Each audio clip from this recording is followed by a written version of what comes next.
Esos tiempos de apostasía, y la porción bíblica que estudiaremos hoy es muy real y aplicable al contexto en el cual vivimos. Segunda Timoteo 3, verso 12. Y también todos los que quieren vivir piadosamente en Cristo Jesús padecerán persecución. Vivir piadosamente habla de determinación. Padecerán persecución habla de resultado. Si usted está determinado a vivir piadosamente en Cristo Jesús, usted será perseguido. Y si no es perseguido, eso significa que usted no está firme con Cristo y que simplemente está flotando con la corriente.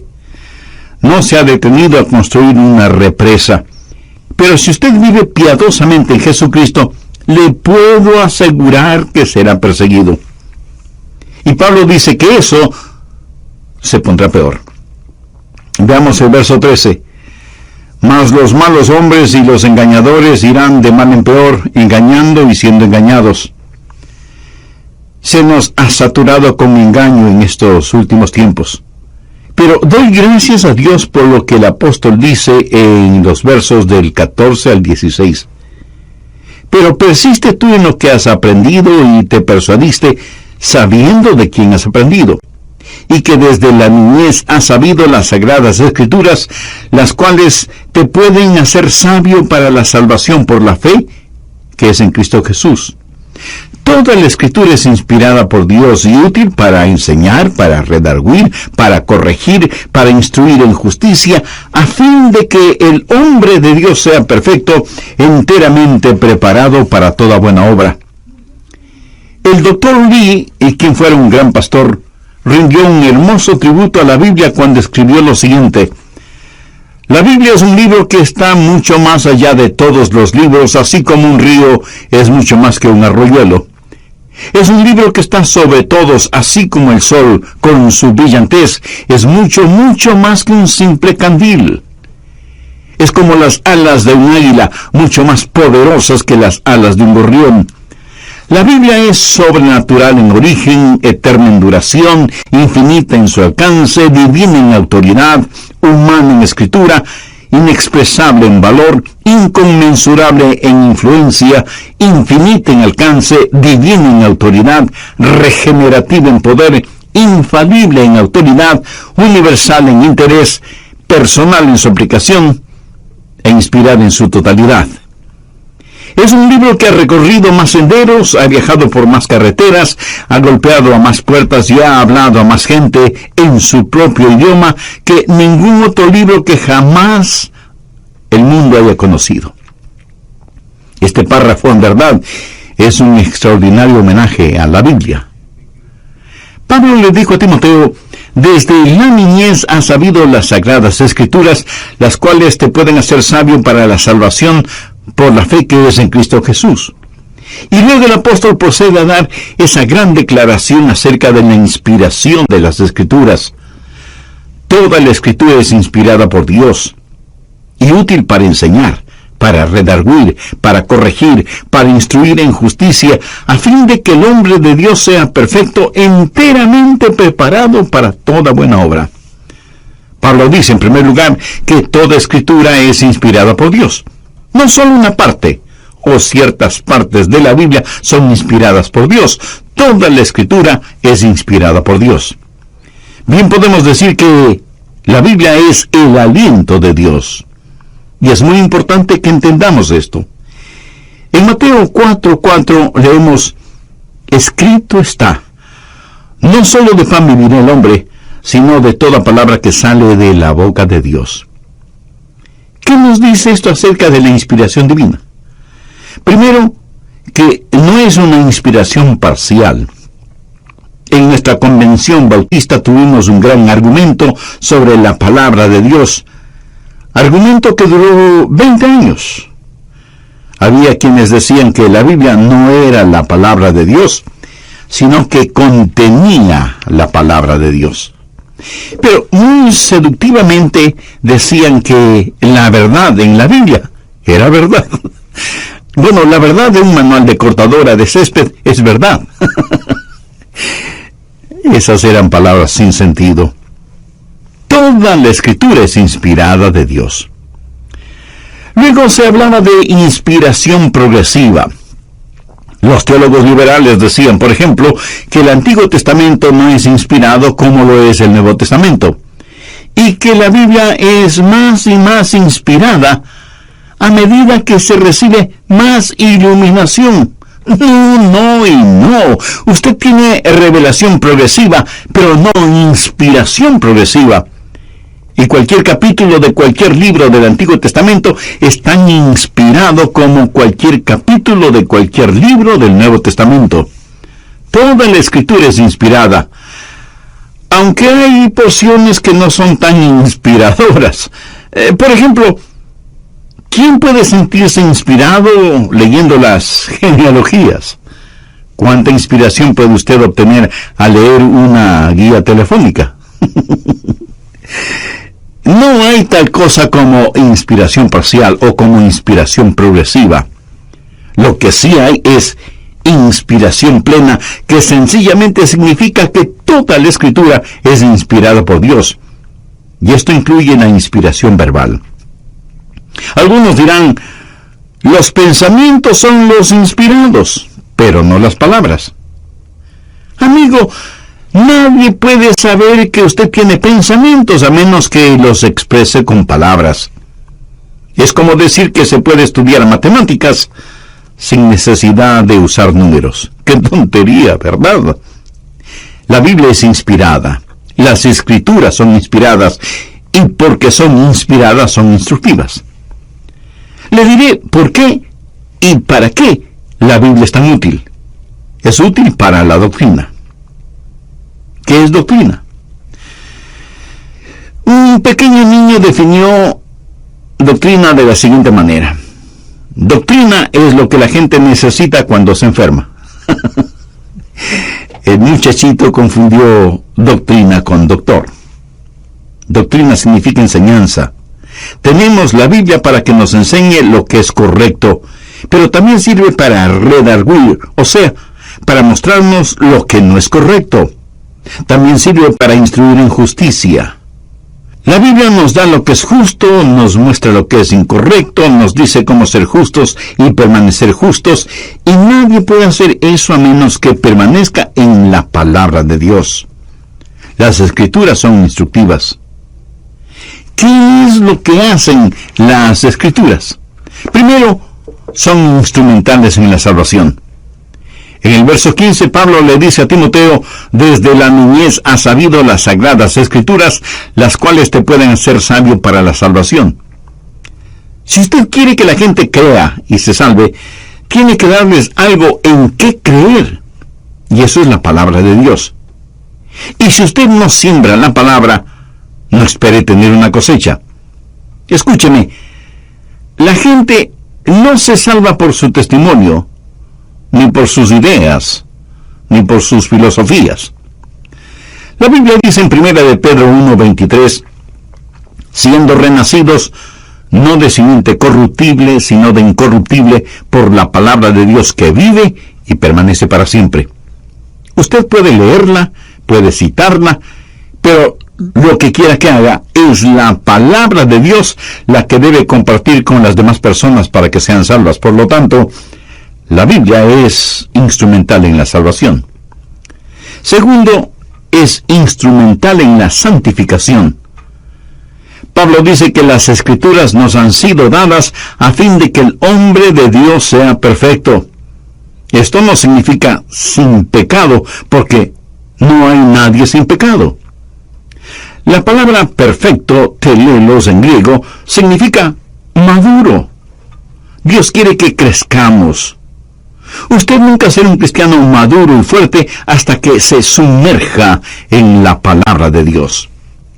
Tercero, es instrumental en el servicio.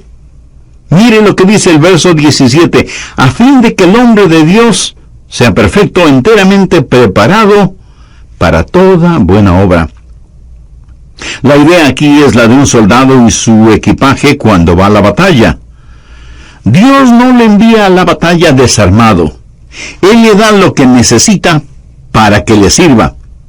Y siendo que todas estas cosas son verdaderas, déjeme decirle cómo tener fe en la palabra de Dios. Al respecto, quiero compartir con usted 3 razones básicas. Primera, nuestra fe está enraizada en la evidencia. Cuando yo era un niño, se me dijo que la Biblia era la palabra de Dios, y lo creí. No debido a ninguna evidencia, sino porque así me lo dijeron. Y eso está bien, es bueno. Así fue con Timoteo, quien desde la niñez ha sabido las Sagradas Escrituras. Siendo niño, le dijeron que crea en la Biblia. Y es así como la mayoría de nosotros llegamos a conocer y a creer en la Biblia. Nuestros padres o madres o nuestro pastor o el profesor o profesora de la escuela dominical nos enseñaron que la Biblia es la palabra de Dios y lo creímos. Pero usted va a descubrir que en nuestro mundo actual va a necesitar otras razones para creer en la Biblia. Ahora, la fe tiene sus raíces en la evidencia. Nuestra fe no es una fe ciega. La verdadera fe está anclada en la evidencia. La fe ciega en realidad no es fe, es superstición. La verdadera fe es la unión de la revelación y la confianza en esa revelación. Si alguien me dice que crea en algo, yo preguntaré por qué. Y si me responden, solo crea, eso, mi amigo, no será una buena razón para mí. ¿Cuáles son las evidencias de que la Biblia es la inspirada palabra de Dios? Bien, piense por ejemplo en la evidencia histórica de la Biblia. La Biblia está llena de historias extraordinarias. ¿Son solamente fábula? ¿O en realidad sucedieron? Un gran erudito escocés, Sir William Ramsay, fue una verdadera autoridad en geografía e historia, especialmente relacionadas con Asia Menor. Y tenía, además, un conocimiento académico de la Biblia. En verdad, él nunca había estudiado la Biblia, pero estaba convencido de que no era más que un libro de fábulas. Y al describir el libro de los Hechos, esto es lo que Sir William Ramsay dijo: el libro de los Hechos es un intensamente imaginativo y colorido relato del cristianismo primitivo. En otras palabras, el libro de los Hechos no es un hecho. Y este eminente historiador y geógrafo se fue a Medio Oriente con la intención de probar que el doctor Lucas, quien escribió el libro de los Hechos, estuvo completamente equivocado. Ramsay realizó muchos y profundos estudios y al final escribió un libro titulado El amado médico. Y en ese libro, Sir William Ramsay dijo que Lucas fue uno de los más grandes historiadores del mundo. Él cambió por completo su manera de pensar, desarrollando una absoluta confianza en Lucas. Y esto es lo que textualmente Sir William Ramsay dijo: la historia relatada por Lucas es insuperable en cuanto a su confiabilidad. Se puede investigar en las palabras de Lucas más que de cualquier otro historiador, y soportarán con firmeza cualquier escrutinio o el más duro tratamiento. A veces los eruditos miran las cosas en forma casual. Por ejemplo, pueden decir cosas como esta: el Evangelio de Lucas relata el nacimiento de Jesús, y el capítulo 2 dice que cuando Cirenio fue gobernador de Siria. Esto no puede ser cierto, porque se sabe que Jesús nació antes de la muerte de Herodes. Ahora, recuerde que fue Herodes quien les dijo a los sabios de Oriente que encuentren al niño Jesús. Herodes murió en el año 4 antes de Cristo, así que Jesús tuvo que haber nacido antes del año 4. Pero ellos también tienen los registros históricos y saben que Cirenio fue el gobernador de Siria entre los años 8 y 10 después de Cristo. Por lo tanto, aquí hay un conflicto, y dicen que Lucas fue un historiador descuidado, si es que realmente fue un historiador. Pero, ¿qué es lo que eruditos como Ramsay han descubierto? Ramsay descubrió una inscripción que dice que Cirenio fue gobernador 2 veces, y la primera vez fue el gobernador durante el tiempo del nacimiento de Jesús. Esa es la clase de información encontrada en Lucas, escrita por inspiración divina. Nuestra fe tiene sus raíces en los hechos, pero no solo tenemos la evidencia histórica de la Biblia, sino también la evidencia científica. En mi biblioteca tengo un pequeño librito titulado Ninguna de estas enfermedades, escrito por un médico, el Dr. Macmillan. Y él habla de las leyes medicinales encontradas en el Pentateuco, o sea, los escritos de Moisés, basados en lo que Dios le dijo. Que si los judíos obedecían esas leyes, no sufrirían ninguna de las enfermedades que sufrirían los egipcios. El Dr. Macmillan habla de que los egipcios creían, en cuanto se refiere a la medicina, que de acuerdo a los papiros Ebers, estos papiros son el compendio del conocimiento que los egipcios tenían de la medicina en los tiempos de Moisés, y algunos de los tratamientos médicos egipcios son poco menos que absurdos. Por supuesto que los egipcios fueron muy inteligentes, hicieron mucho en el campo de la medicina, como por ejemplo, operaciones en el cerebro. Hasta ahora se está tratando de averiguar cómo es que los egipcios embalsamaban a los muertos y cosas por el estilo. Pero escuche lo siguiente. Para prevenir las canas, la receta era untar el pelo con la sangre de un gato negro hervida en el aceite de grasa de una serpiente de cascabel. Bueno, después de esa nota de humor, gracias a los antiguos egipcios, voy a detenerme en este punto y terminaremos este estudio en el próximo programa. Como siempre, quiero invitar a quienes no conocen a Cristo como su Salvador personal a que hagan esa decisión espiritual ahora mismo. En forma individual, Dios le ama a usted profundamente y quiere salvarle. Con sus propias palabras, usted, amiga o amigo, puede orar conmigo la siguiente oración. Eterno Dios, te agradezco por la firmeza y veracidad de tu palabra y por tus promesas ciertas y eternas. Sé que soy pecador, que estoy perdido espiritualmente, y vengo a ti en busca de tu gracia y tu misericordia. Señor Jesús, gracias por derramar tu sangre y poner tu propia vida en la cruz del Calvario para pagar por mis pecados. Gracias por amarme de tal manera. Perdóname, límpiame y sálvame. Deseo recibir la vida eterna que solo tú puedes darme. Por eso te invito a que vengas a morar en mi corazón y tomes el control de mi vida. Y ayúdame para que mi vida traiga honor y gloria a tu nombre.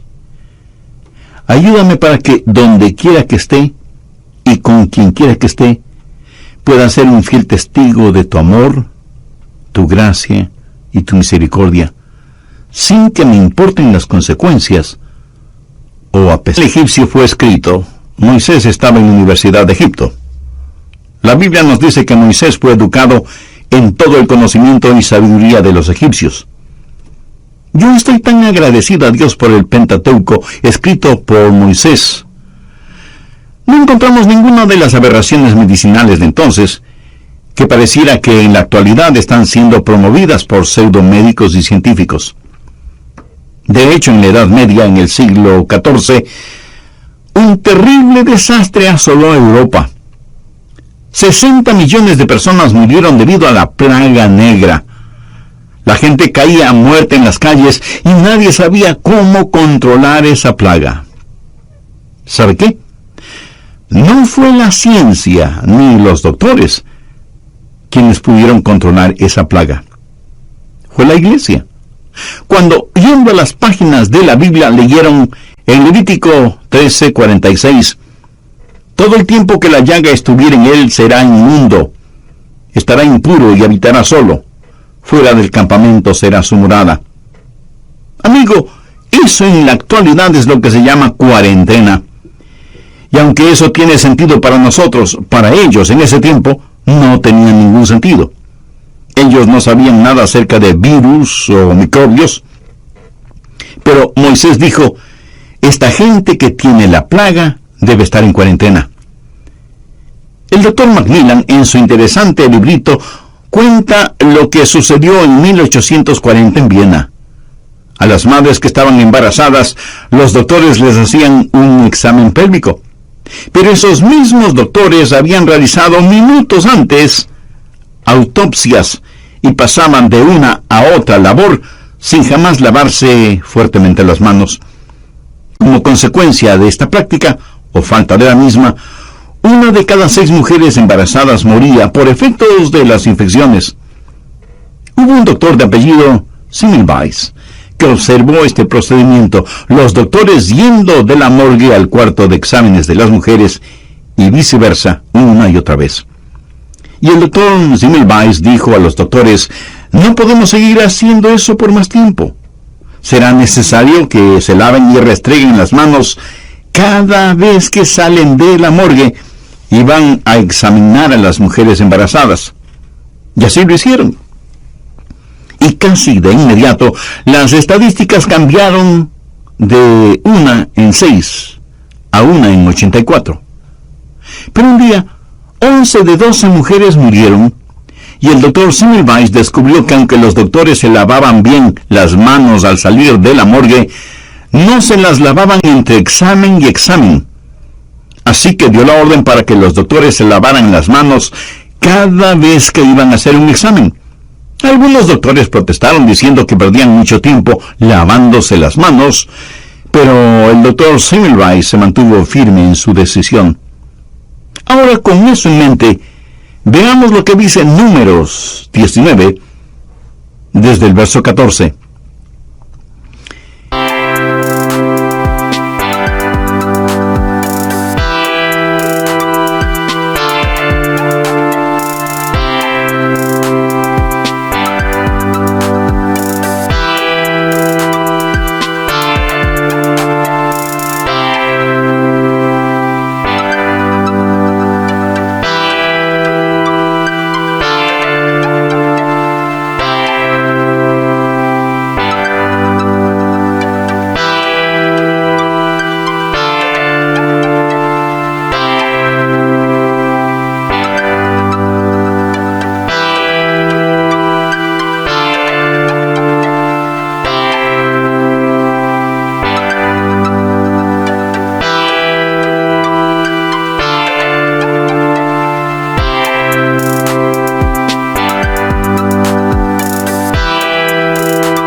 Esta es la ley para cuando alguno muera en la tienda.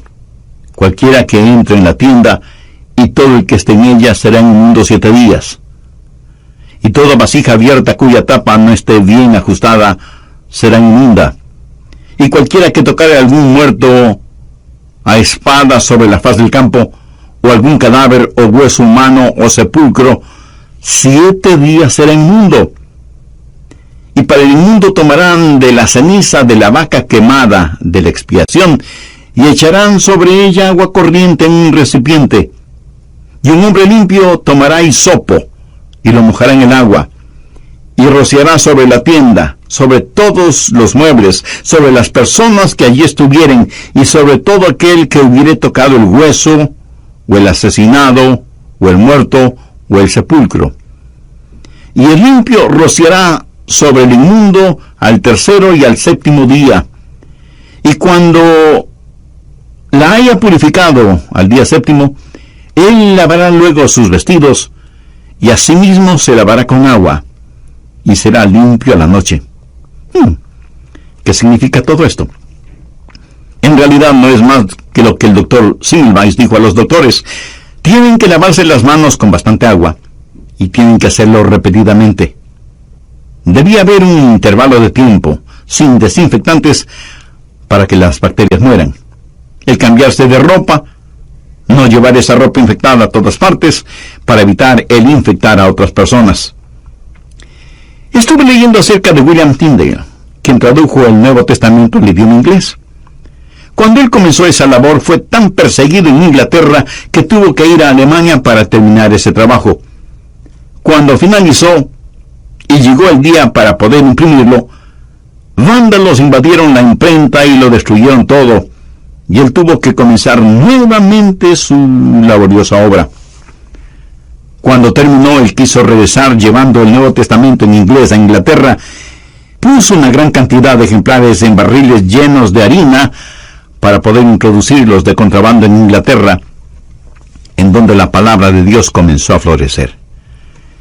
Pero como resultado de su trabajo, las autoridades comenzaron a perseguirle, y en 1536 lo arrestaron y lo sentenciaron a muerte. Fue ahorcado y quemado por haber traducido la Biblia a un idioma común, su lengua materna. Pero la mayor prueba del valor y la inspiración de la Biblia es el cumplimiento de las profecías. Los enemigos de Jesucristo nos dicen que en realidad Jesús no cumplió las profecías, que él y sus apóstoles solo hicieron arreglos para aparentar que Jesús fue el cumplimiento de las profecías. ¿Qué cosas tuvo que hacer Jesús para lograr eso?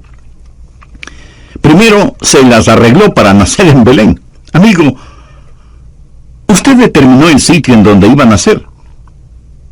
La profecía de Miqueas dice que nacería en Belén Efrata, y así mismo sucedió. Luego, Jesús se las arregló para que el profeta Isaías, 700 años antes de que Jesús naciera, diera detalles precisos de su nacimiento.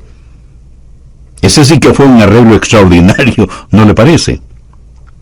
Luego se las arregló para que el Salmo 22 describiera su crucifixión y la perforación de sus manos y sus pies en un tiempo cuando la crucifixión era totalmente desconocida como castigo capital. La crucifixión fue un invento romano. El apedreamiento era el castigo conocido cuando se escribió el Salmo 22, pero los enemigos de Jesús dicen que él arregló todo eso. Y Jesús arregló el ser crucificado entre dos ladrones, uno a su izquierda y otro a su derecha, como cumplimiento de lo que Isaías profetizó en Isaías 53, y de lo cual leemos en Mateo capítulo 27. Y no debemos olvidar los arreglos que hizo Jesús para que Judas lo traicionara por 30 piezas de plata, exactamente como lo profetizó Zacarías en el capítulo 11, verso 12. Pero el argumento clásico es el siguiente. Dicen que Jesús arregló para que al tercer día él saliera de la tumba, y luego para ser visto por más de 500 testigos. No me digan que eso fue una alucinación. Segundo, la fe anclada en la evidencia va más allá de la evidencia. Dios no tiene que probar nada. Sin embargo, Dios nos da evidencias. Pero llega un momento en que usted debe ir más allá de la evidencia, hacia la fe. Busque Juan 7:16. Jesús está hablando con los que dudaban y les dijo: mi doctrina no es mía, sino de aquel que me envió. El que quiera hacer la voluntad de Dios conocerá si la doctrina es de Dios, o si yo hablo por mi propia cuenta. ¿Qué quiere decir esto? Que si usted rinde su voluntad a Dios, Él se le revelará. Verá, fe no es una respuesta intelectual a Dios. La fe va mucho más allá. Fe es una respuesta moral a Dios. Jesús dijo: mis ovejas oyen mi voz. Si usted quiere conocer la verdad, Dios le hablará desde las páginas de las Escrituras y como resultado usted tendrá fe. Fe no es primordialmente algo intelectual, es algo moral. En Hebreos 3:12 leemos: mirad que no haya en ninguno de vosotros corazón malo de incredulidad. No está hablando de una cabeza vacía, sino de un corazón malo. Usted puede creer si quiere creer. Dios se revelará a aquel que desea entender. Cuando mis ojos están bien, respondo a la luz. Cuando mis oídos están bien, responden al sonido. Cuando mi corazón está bien, responde a Dios. Fe es la respuesta moral a Dios, y Él siempre le dará suficiente evidencia para creer, y le dará su Espíritu Santo para que pueda crecer. Tercero, la misma fe viene a ser su mejor evidencia. Busque el Salmo 34:8. Gustad y ved que es bueno Jehová, dichoso el hombre que confía en él. Yo nací en la Florida y allí abundan los mangos. Y a mí me fascinan los mangos, qué ricos que son. Y si usted nunca los ha probado, no sabe lo que se pierde. Ahora, debo reconocer que muchas personas no saben lo que son los mangos. Suponga que alguien le regala un mango. Es una hermosa fruta. Usted puede decir que luce muy bien. Y si huele un mango, dirá que huele bien. Pero entonces pregunta, ¿cómo sé que realmente es bueno? Y alguien podrá responderle, porque los mangos siempre son ricos. Bueno, espere un minuto. Ese mango luce muy bien y huele muy bien, esa es la evidencia. Y cuando alguien dice que los mangos son deliciosos, eso es testimonio. Pero cuando usted come un mango, eso es experiencia. ¿Ha escuchado y recuerda la historia del hombre que nació ciego y que Jesús lo sanó? Los fariseos y los líderes religiosos le preguntaron al ex ciego, ¿quién te sanó? ¿Cuáles eran sus credenciales? Explícanos lo que te sucedió.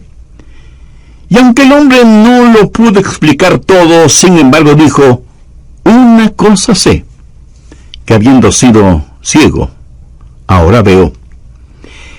O sea, este hombre tenía la evidencia en sí mismo, él era la evidencia. Primera de Juan 2:20 dice, pero vosotros tenéis la unción del Santo y conocéis todas las cosas. Y aquí se hace referencia al Espíritu Santo. Y un poco más adelante en el verso 27 leemos, pero la unción que vosotros recibisteis de él permanece en vosotros, y no tenéis necesidad de que nadie os enseñe.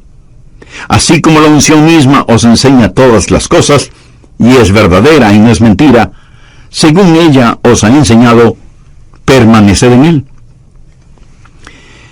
Guillermo Camper fue un hombre que vivió hace mucho tiempo y que sufría frecuentes lapsos de desaliento, y sin embargo escribió las siguientes palabras. Dios se mueve en formas misteriosas para realizar sus maravillas. Pero antes de que él escribiera eso, estuvo en un profundo estado de desánimo y desesperación. Tenía pensamientos suicidas. Como vivía en Inglaterra, pensó tirarse al río Thames y ahogarse. Alquiló un carruaje tirado por un caballo para que lo llevara hasta el río Thames. Era un día con mucha neblina, lo cual es lo normal en Londres, por lo cual quien manejaba el carruaje se perdió y no pudo encontrar el camino hacia el río, y de pronto estaban en el mismo punto de donde partieron. Guillermo Camper se desesperó aún más, compró una pistola, se la puso contra la sien, apretó el gatillo que por alguna circunstancia se trabó y no disparó. Más desanimado todavía, decidió envenenarse. Ingirió un veneno que lo enfermó, pero no le mató. Ya no sabía qué hacer. Y en la habitación del hotel en donde estaba, comenzó a caminar de un lado hacia el otro. De pronto sus ojos ven una Biblia. Nunca antes la había leído. La leyó ávidamente y descubrió al Salvador. Y allí mismo entregó su vida a Jesús. Y entonces escribió, Dios se mueve en formas misteriosas para realizar sus maravillas. Él pone sus pies en el mar y cabalga en la tormenta. Santos temerosos, tengan ánimo. Las grises nubes que tanto temen, llenas están de su misericordia, y se romperán en bendiciones sobre sus cabezas. A lo mejor usted, mi amigo, es un santo temeroso en estos días desesperantes en los cuales vivimos. Aférrese fuertemente a la palabra de Dios porque, se lo aseguro, la va a necesitar. Y ustedes, padres y madres que me escuchan, es mejor que comiencen a inculcar verdades bíblicas a sus hijos. Estas verdades bíblicas no las van a aprender ni en la escuela, y ni siquiera en las clases de la escuela dominical, porque en ella solo probarán esas verdades. Piénselo. En promedio, los hijos de padres creyentes asisten 40 domingos a la escuela dominical, de las 52 semanas que tiene el año. Y ya en la clase dominical solo recibirán de 25 a 30 minutos de enseñanza bíblica, o sea, 20 horas al año. ¿Cree usted que pueden llegar a conocer la Biblia con solo 20 horas al año? No. Los periódicos y las revistas no les enseñarán verdades bíblicas, y menos aún el canal MTV. Entonces, ¿cómo van a aprender las verdades bíblicas? Padres y madres, es mejor que comiencen a enseñar la Biblia a sus hijos, porque ustedes están marchando al ocaso de sus vidas, mientras que ellos están comenzando la vida.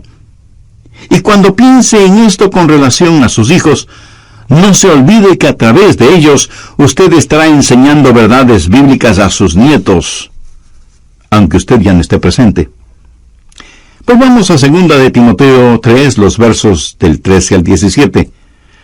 Mas los malos hombres y los engañadores irán de mal en peor, engañando y siendo engañados. Pero tú persiste en lo que has aprendido, y te persuadiste, sabiendo de quién has aprendido, y que desde la niñez has sabido las sagradas escrituras, las cuales te pueden hacer sabio para la salvación por la fe que es en Cristo Jesús. Toda la escritura es inspirada por Dios y útil para redarguir, para enseñar, para corregir, para instruir en justicia, a fin de que el hombre de Dios sea perfecto, enteramente preparado para toda buena obra. Padres y madres creyentes, hermanos y hermanas en la fe, debemos implorar a Dios que nos ayude a atesorar su palabra en nuestros corazones, que aprendamos su palabra, la obedezcamos, la enseñemos, la prediquemos y la compartamos. La Biblia tiene un héroe, su nombre es Jesucristo, y del Génesis al Apocalipsis, la Biblia tiene un mensaje central: Jesús salva. Y si usted pone su fe en Él, Él le salvará. La Biblia lo dice en forma clara, precisa y sencilla: cree en el Señor Jesucristo y será salvo. Y si usted, que me está escuchando en este momento, no tiene la seguridad de ser salvo porque no tiene una relación personal con el Señor Jesucristo, le invito a orar conmigo la siguiente oración. Querido Dios, soy un pecador y estoy perdido. Mi pecado merece tu castigo, pero yo lo que necesito es tu misericordia. Señor Jesús, tú moriste para salvarme y prometiste hacerlo si confiaba en ti. Pues confío en ti para que me perdones y me salves.